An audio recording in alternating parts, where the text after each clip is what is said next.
Do you find that men will ask you about the size of the penis after the implant?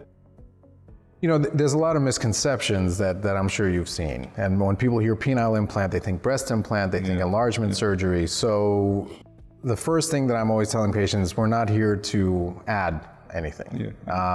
Generally, what I tell most of my patients is that we're going to use whatever your body has, and that's going to be the size that you're going to get. Now, in some patients who've had many years of erectile dysfunction, who've gained some weight over time, their penis may appear to be slightly shorter.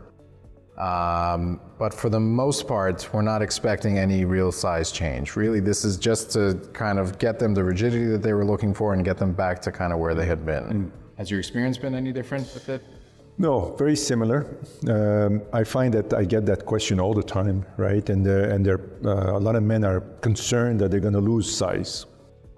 So trying to figure out, what is the size of the penis after the implant.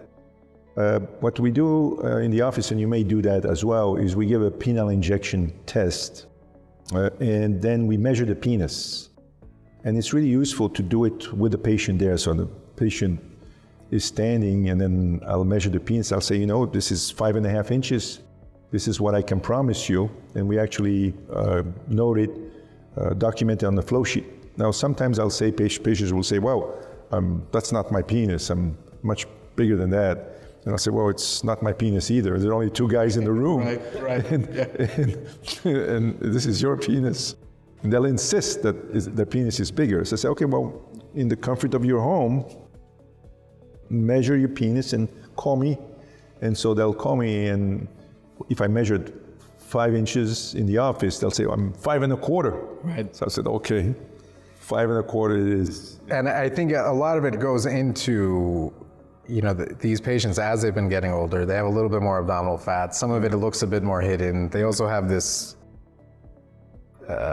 ideal that they thought that they were at. And so I think demonstrating it to the patient as you do is actually very helpful in that way. And also the other useful thing about doing that is I also measure the circumference, because they'll ask me about girth. And I've learned through bad experience that once I had a patient that had a girth of 19 centimeter, and he was thinner after the implant. So now I measure girth, and I tell him, look, if you're going to be this before the surgery, it's going to be a little bit less. But if you're a regular size, you're going to be the same or even a little bit more with the girth.